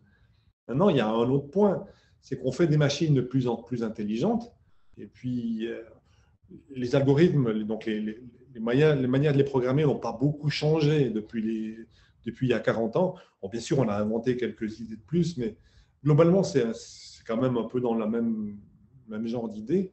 Par contre, les ordinateurs sont beaucoup plus puissants et on est capable de faire des choses qu'on n'était pas capable d'imaginer même il y a 40 ans, parce qu'on est capable de simuler beaucoup plus d'éléments de réflexion ou d'éléments de recherche en moins de temps. Et donc, si on utilisait ces intelligences artificielles faites pour résoudre certains problèmes pour s'améliorer elle-même, pour créer une autre intelligence artificielle. Et ça, c'est le début d'un fantasme qu'on appelle la singularité. C'est le moment où les machines améliorent elles-mêmes les machines qui vont elles-mêmes faire de la recherche. Et le fantasme là-dessus, c'est une projection de plusieurs scientifiques. Donc, ce n'est pas une certitude, il y en a qui pensent que ça n'arrivera pas, mais l'idée, c'est que si la machine s'améliore elle-même, et donc elle améliore sa capacité à s'améliorer elle-même, et forcément, elle va améliorer l'ordinateur qui lui permet de s'améliorer, enfin, je pense que vous voyez, mais c'est un serpent qui se mord la queue et qui fait en sorte que ça va monter en puissance. Et non seulement elle s'améliore elle-même, mais elle va mener de la recherche. Elle va, à partir de tout ce qu'on connaît, et puis tout ce qu'on connaît est disponible sur Internet, donc cette machine va aller lire, analyser des publications et puis essayer de reproduire la même chose, essayer de l'améliorer. Ça veut dire qu'on va avoir de plus en plus de découvertes faites par des machines. Ça se produit dans certains domaines, comme en chimie, comme en mathématiques. C'est le début, c'est les balbutiements. Mais c'est un signe intéressant, c'est que ça va être possible. Ça va être possible dans tous les domaines, y compris dans le domaine de l'intelligence artificielle. Donc, on va avoir des machines perfectionnées par des machines à un point que peut-être nous échappera, mais qui elles-mêmes seront capables de comprendre, de résoudre certains problèmes mathématiques ou de comprendre certains aspects de l'univers qu'on n'avait pas encore compris. Donc, elles vont être capables de faire avancer notre recherche, notre connaissance, et de réaliser des choses, ou de nous donner les moyens de réaliser des choses qu'on ne savait pas encore faire. Et c'est ça, c'est cet accroissement exponentiel, parce que la machine améliore la machine qui permet d'améliorer la machine, donc elle croît de plus en plus vite dans ses capacités, y compris ses capacités de faire des découvertes. Et c'est ça qu'on appelle la singularité, c'est-à-dire qu'à un moment donné, il y a des machines, on appelle ça des ordinateurs, ce sera peut-être des ordinateurs quantiques parce que ça donne une puissance encore supérieure, mais ça reste des ordinateurs qui auront acquis plus d'informations, plus de connaissances que le reste de l'humanité l'aura fait jusque-là. Et cette connaissance sera là à notre disposition. Alors, il nous faudra un peu de temps pour l'assimiler, ou peut-être qu'elle aura aussi découvert les moyens de nous l'injecter dans notre cerveau pour qu'on l'apprenne plus vite. Mais ça veut dire que ça va arriver à un horizon. Et ceux qui y croient à cette hypothèse, ils ont un horizon qui est entre 2030 et 2060. Pour les plus pessimistes, c'est 2060, et les plus optimistes, c'est 2030. On peut sûrement discuter sur les années, mais ça veut dire que c'est à notre portée. C'est aujourd'hui, quoi. Les machines vont nous donner la clé de tout. Pardon, Jean-Pierre, je ne t'ai pas entendu. Non, je disais, c'est pratiquement aujourd'hui, quoi. C'est en train d'arriver, quoi. Il y a une question quand même derrière ça qui peut effrayer, parce que tu disais à un moment donné qui va nous échapper. Il y a intérêt à ce qu'il y ait une belle programmation informatique qui donne la sécurité totale et qui va faire un peu comme dit Asimov, de ne pas faire des machines qui font du tort à ses créateurs. Oui, alors Asimov, il faut le lire parce qu'il a posé les règles qui sont des garde-fous pour éviter ça, et puis il a passé tout son temps suivant à écrire la manière dont ces règles ne vont pas fonctionner. Donc on peut mettre des garde-fous aux machines, mais quand je disais ça va nous échapper, je voulais dire que la machine va comprendre des choses, va accumuler des informations qui ne seront pas assimilables tout de suite. Maintenant, est-ce qu'on va donner à une machine le pouvoir de presser le bouton nucléaire ou le pouvoir de réquisitionner toutes les matières premières pour son fonctionnement? C'est nous qui lui donnons ou pas. Et bon, on peut fantasmer sur la peur de ça. Il y a beaucoup de films de science-fiction dans cette direction-là. On peut aussi tirer la prise. Mais tout est une règle d'intelligence, de savoir jusqu'où on peut donner la liberté, la latitude. Je pense que lorsque l'humain a été créé sur la planète Terre, avant de savoir s'il pouvait être véritablement un humain, il y en a eu des tests pour vérifier si vraiment il était apte à être un humain et à prendre des décisions et autres. Le jour où ça a été concluant, il a fallu prouver au comité d'éthique qu'effectivement, il fonctionnait parfaitement bien en tant qu'être humain, il n'était plus une chimère. Donc on va passer aussi, nous, par ces étapes-là, hein, où on va veiller au grain de manière à ce que, les robots soient véritablement au service de l'humain, rien qu'au service de l'humain.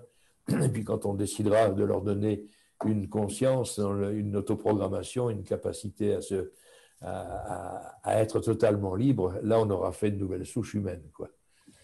Ça c'est sûr. Et cette montée en puissance, C'est sûr qu'à un moment donné, cette singularité, il y a beaucoup de choses qui vont se passer en peu de temps, mais avant cela, on va la voir venir. Et on verra que ce qui en découle, ça peut être utilisé pour le bien de l'humanité.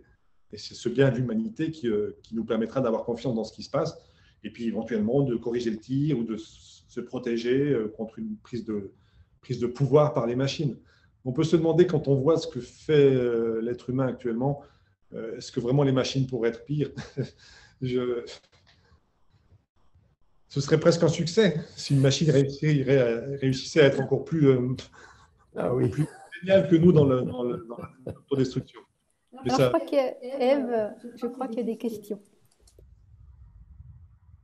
Oui, dans la salle, il y a Jean-Marie qui souhaiterait poser une question. Donc, Jean-Marie, on va te laisser la parole et bienvenue parmi nous. Oui, Antoine.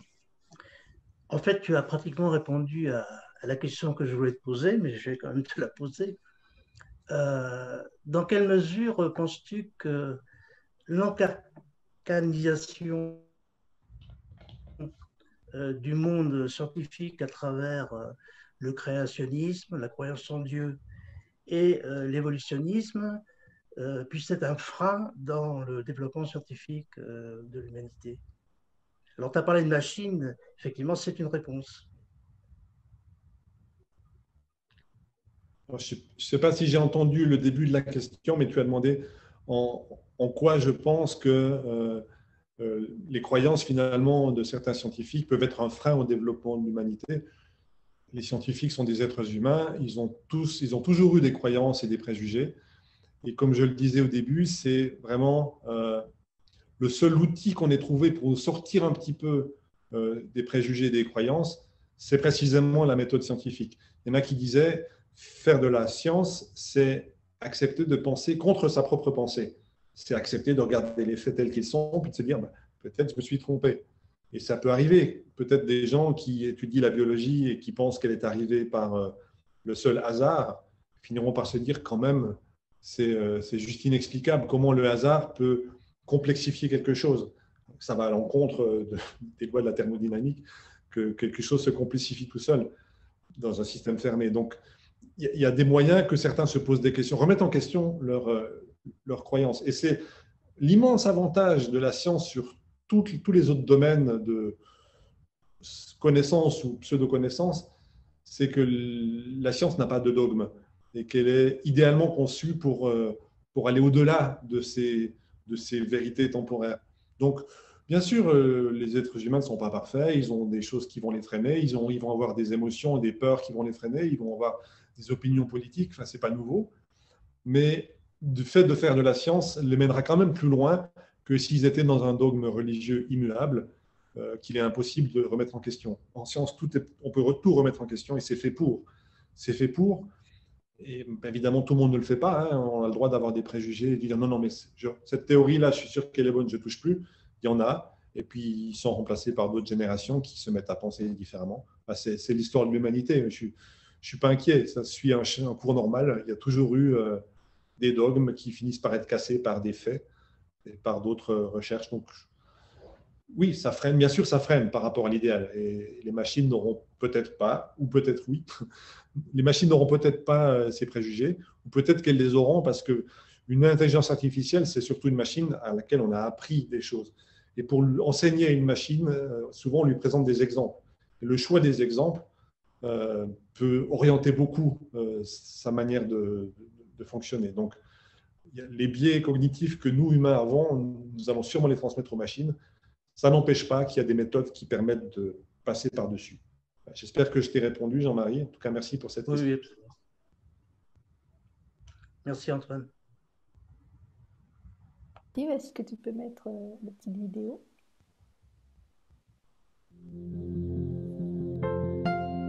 We have a very small mission to save the world. And we do it much better together than alone. If I die tomorrow, if the Elohim disappear, your happiness must continue. Yes, I met the Elohim. Yes, I have a message. Yes, we will welcome them. But your happiness must not be based on that, but on you. We are one. We are all connected. And we are not only connected between us, but connected with the universe, with the stars, with the Elohim, with everything. Love will win, in a way. In a way.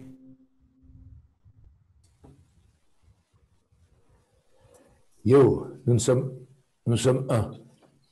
Nous sommes un. Ça, c'est un message hautement scientifique, je pense. Là, il y a la technologie, il y a la société, la politique et autres, et puis il y a la spiritualité scientifique également qui est là. Ce n'est pas du mysticisme, mais le fait de découvrir que nous sommes un dans cet univers infini, c'est quelque chose de fantastique. Qu'en penses-tu, toi, Antoine? Oui, j'avais envie de rebondir sur cette vidéo et en effet, la science n'est pas tout. On en a parlé déjà beaucoup, c'est les moyens que se donne l'humanité à elle-même pour se sortir des souffrances. C'est l'amour que l'humanité se donne à elle-même, la science, en fait. On peut le voir comme ça. Donc, ce n'est pas juste de la technicité et il ne faudrait pas qu'on ait parlé de science juste pour parler de certaines publications, de certains résultats et qu'on soit uniquement technique. C'est l'enthousiasme que nous avons là, c'est l'histoire de l'humanité qui se donne les moyens, qui se donne de l'amour. Et puis, ça peut s'accompagner que d'un monde dans lequel on apprend à être heureux en étant connecté. Je parlais avant de cette humanité qui devient un pour être capable d'être connecté avec d'autres. Tant qu'on n'a pas dépassé ça, on ne pourra pas être connecté avec d'autres. Donc, ça fait partie, ça va ensemble avec le développement de la science. Si on avait juste la science qui nous permet une grande technicité, mais qu'on était toujours déconnectés les uns avec les autres, déconnectés de notre environnement, déconnectés des gens qui sont de l'autre côté de la planète, si on était toujours nationaliste, si on avait toujours l'état d'esprit qu'on avait, et qui perdure un peu chez certaines personnes, qu'on avait dans la première moitié du XXe siècle, on serait certain de s'autodétruire. On serait certain que tout ça finirait par des guerres pour l'accès aux ressources. Donc, la science, certes, pour nous permettre, cette évolution nous permet d'aller vers les étoiles, mais en même temps, cette capacité, cette spiritualité, cette envie de se sentir connecté à ce que nous sommes, connecté à ce que je suis, savoir comment je fonctionne, ressentir que je suis, et puis ressentir que tu es un autre être humain, et que ensemble, ceux qui sont là, ceux qui ne nous écoutent pas, ceux qui sont en train de vivre de l'autre côté de la planète, qu'ils soient scientifiques ou non, qu'ils aient confiance ou pas encore en ce que peut faire la science, c'est la même humanité, ce sont les cellules du même être. Et si on n'a pas cet amour de se sentir un, de se dire tout ce qui est humain, c'est aussi moi, rien de ce qui est humain ne m'est étranger, si on n'a pas cet amour-là, on ne contribue pas à devenir un. Pour moi, c'est nécessaire, c'est incontournable. Alors, bien sûr, la science est un élément qui nous permet de réaliser les choses, mais si on avait juste cette science sans cette unicité, sans le fait d'être un, probablement qu'on disparaîtra. Mais j'ai bon espoir parce que l'Internet, parce que la communauté scientifique, parce que les gens qui communiquent à travers la planète, parce que aussi les gens qui s'émeuvent d'écologie, même si c'était pour de mauvaises raisons, peu importe, c'est le fait tout d'un coup de prendre du recul et d'avoir le plaisir de contempler notre humanité en tant que, et pas seulement notre humanité, de contempler notre planète avec ses habitants humains, ses habitants végétaux, ses habitants animaux, et de sentir qu'on fait un. Et ça, on le sent depuis qu'on est capable d'aller dans l'espace et qu'on a des images de notre planète. Quand j'étais adolescent, il y en a qui avaient des posters de certains groupes de musique. J'écoutais de la musique, mais le poster que j'avais dans ma chambre, c'était la planète Terre. Et j'ai toujours ce rêve en moi. J'ai toujours cette vision que c'est ce qui prime dans l'esprit des petits humains en devenir, là, qui sont en train de grandir, c'est qu'ils ne se sont pas uniquement focalisés par leurs petits problèmes et leur petite vie, mais qui se sentent faire partie d'une humanité, d'un tout. Et ça peut s'enseigner à tout le monde, à tout niveau. C'est apprendre à regarder la nature, apprendre à ressentir, à s'écouter soi-même, et puis avoir du plaisir à ressentir qu'on est vivant, qu'on fait partie de l'humanité. Donc, je dis ça, c'est au-delà de la science, c'est complémentaire de la science, mais c'est aussi de la méditation. Et beaucoup de résultats scientifiques ces dernières années, depuis longtemps, montre les bienfaits sur l'intelligence, sur la conscience, sur la santé, de méditer, de se sentir de se sentir connecté à tout ce qui est humain, à tout ce qui est vivant. Donc, voilà. Donc, pour conclure, qu'est-ce que tu conseillerais aux jeunes d'aujourd'hui? Faites, je ne sais pas si je vais donner des conseils aux jeunes d'aujourd'hui parce qu'ils sont tous très différents. Donc, le seul conseil, c'est soyez tous très différents. Soyez vous-même et vivez pour ce qui vous porte. Essayez de ressentir plus, essayez d'aimer plus, essayez d'être humain, essayez d'être fier d'être sur cette planète et ne vous laissez jamais avoir par la peur, quelle qu'elle soit. Les politiciens vont encore essayer de vous vendre de la peur, les marchands d'assurance, il y a plein de gens qui vont essayer de vous vendre des choses par la peur. Soyez humain d'abord, soyez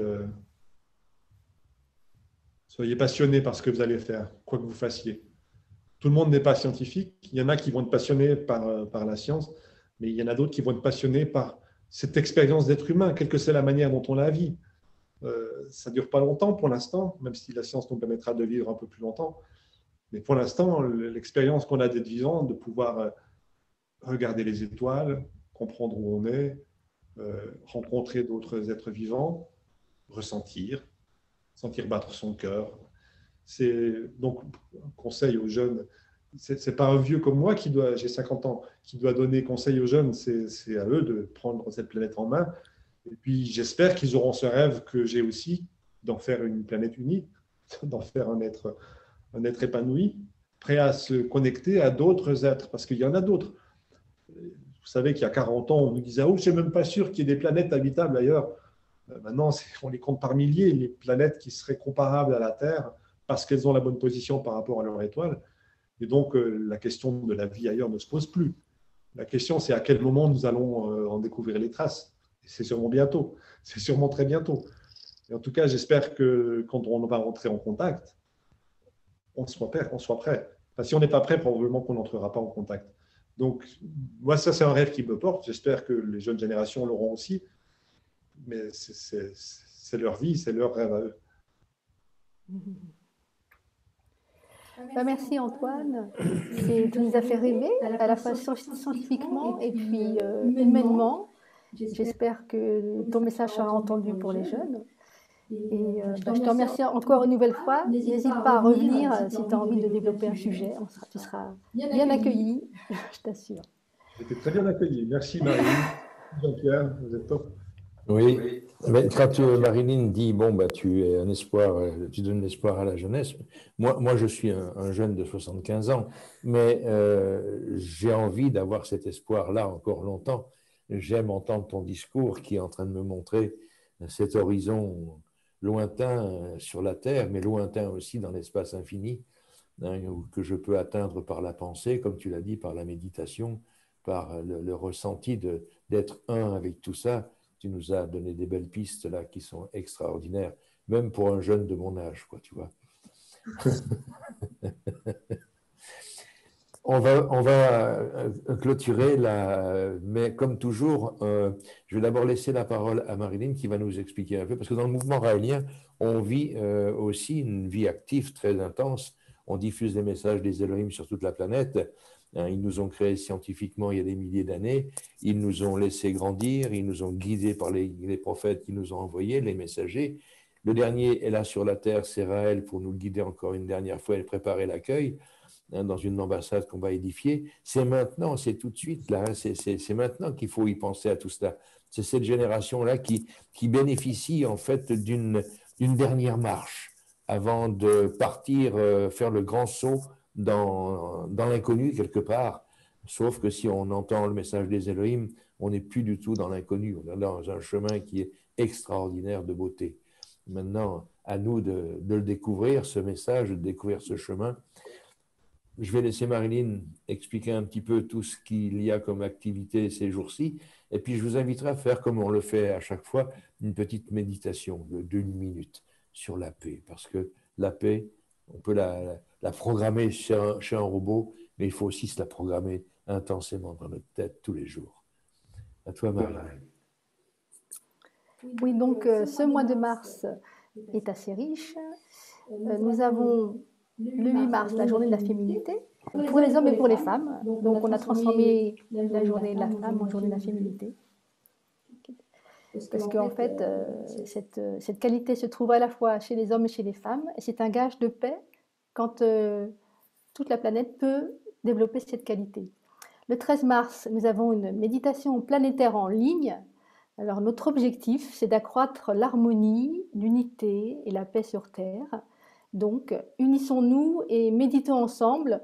Ça va se passer donc le 13 mars sur Internet et rendez-vous à 15h pour la France.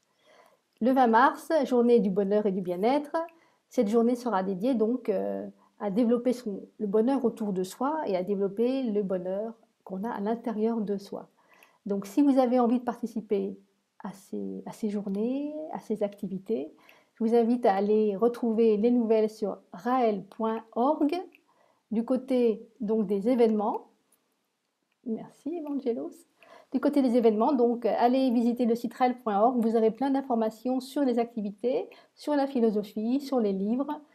Et n'hésitez pas à y aller de temps en temps ou très très régulièrement. Ce 20 mars, il y aura aussi la prochaine émission de Tout là-haut dans le ciel, qui sera ouverte au continent africain. Nous donnerons la parole aux Africains pour qu'ils nous parlent un peu de Kama, ce grand pays qu'est l'Afrique.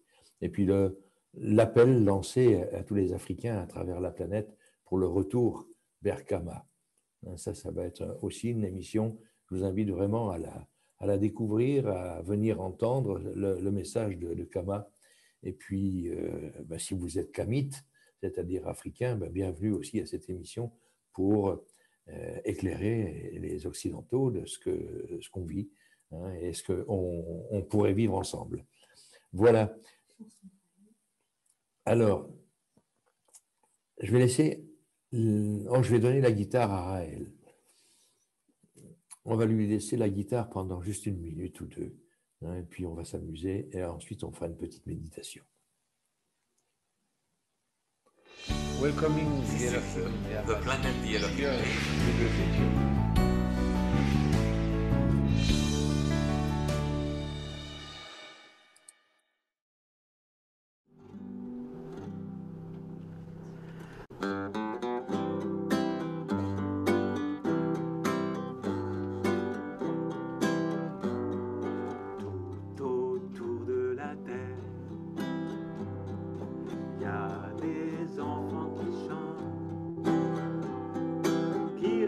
D'un monde d'amour et de paix, qui rêve de tout ça,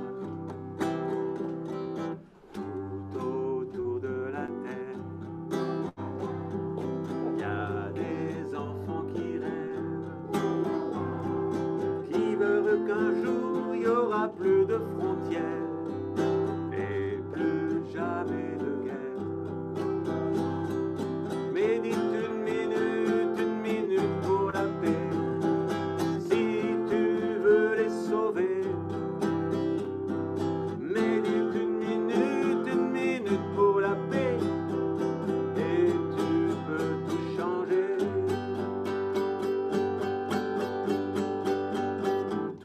Tout autour de la terre, il y a des enfants qui rêvent d'un monde d'amour et de paix.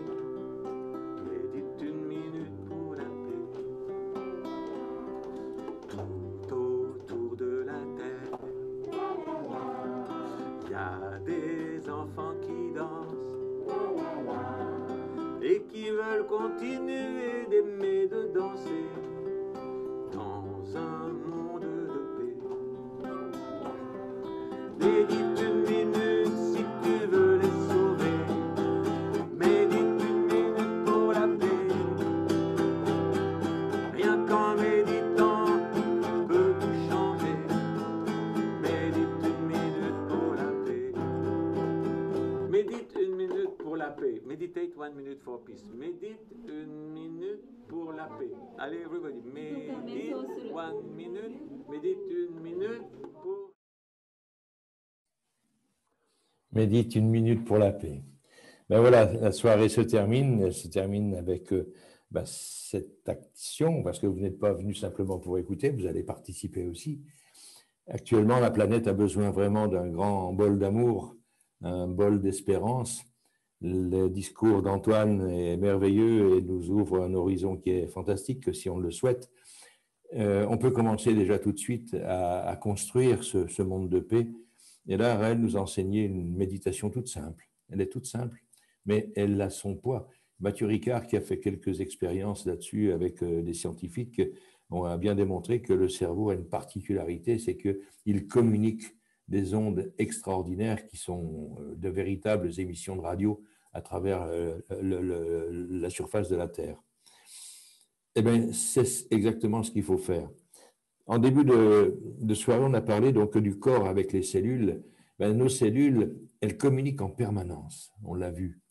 Elles s'interpellent, elles s'aident, elles s'entraident, elles vivent ensemble, elles font en sorte que le corps soit véritablement heureux. Tous les matins, quand on se réveille, c'est la première chose qu'il est important de faire, c'est de regarder son corps et de lui dire combien on l'aime et combien on aime toutes ces cellules qui nous font porter la vie, qui nous font vivre, qui nous apportent plein de bien-être, de bonheur. Et elles nous le rendent bien, car plus on aime nos cellules, plus elles nous empêchent d'être malades. Et l'humanité, c'est pareil, nous sommes des cellules. Nous sommes des cellules de cette humanité, réparties un petit peu partout, 7 milliards et quelques de cellules sur la planète Terre, qui sont un petit peu agitées par les principes de la société que l'on connaît aujourd'hui. Bien, c'est tout simple, il suffit de s'arrêter un instant, là, tout de suite. En cet instant, arrêtez-vous, pas de respirer, respirer parce qu'on a besoin de respirer, mais ne pensez plus. Ne pensez qu'à votre corps, là, en ce moment, juste à toutes vos cellules. Ressentez de la plante des pieds jusqu'à l'extrémité de vos cheveux, ressentez tout votre corps. Ressentez toutes ces cellules qui sont là, qui vous composent. Elles vibrent. Elles ont leur propre diapason et ensemble, c'est une harmonie extraordinaire. Si on avait un instrument pour mesurer l'harmonie, ça serait fantastique. On entendrait une musique fantastique. Entendez votre corps, là, il est en train de vibrer. Il vibre d'amour parce que vous pensez à lui. Et il le rend. Tout l'ensemble du corps des cellules commence à vibrer d'amour. Toutes vos cellules, là, en cet instant. Et tel un émetteur, toutes les ondes, toute cette fréquence-là part à travers l'espace. Quitte votre corps, votre maison, et s'en va dans la nature. Touche le vivant, tout le vivant. Et dans ce vivant, il y a des humains qui sont là, 7 milliards d'individus. Là, en cet instant-là, en cet instant présent, vous êtes en train de toucher 7 milliards de personnes sur la planète. Parce que l'onde que vous envoyez couvre la planète. Elle passe. Et tant que vous êtes dans cette fréquence d'amour en ce moment, vous arrosez, vous touchez des zones du corps, du cerveau d'autres personnes qui ne s'en rendent pas compte pour la plupart. Quelques-uns pourront, très sensibles, dire « Tiens, je ressens quelque chose de fantastique, je ne sais pas ce que c'est, mais je me sens bien. » Puis d'autres ne comprendront pas, ne verront pas, ne s'en rendront pas compte. Mais vous aurez touché quelque chose qui aura entraîné des réactions positives dans les 7 milliards d'individus. On est une trentaine là, ensemble, en résidence. On est peut-être quelques dizaines, centaines d'autres sur les réseaux. Là, en cet instant, eh bien, où que l'on soit, on est en train d'émettre de l'amour et de la volonté de paix. Je veux la paix. En moi, je veux la paix sur le sol de la terre. Je veux la paix chez tous les humains. Et je sais que tous la veulent, cette paix. Je vous donne rendez-vous, moi, tous les jours à 11h moins 5, à 10h55. Vous vous arrêtez un instant, 1 minute, juste 1 minute, pour penser à votre corps qui vous aime, que vous aimez, et qui va diffuser une onde d'amour sur la planète. Rendez-vous, comme on l'a fait tout de suite là, demain à 10h55 ensemble. Bonne soirée, plein d'amour, et puis au 20 du mois de mars pour la prochaine. Bonne nuit.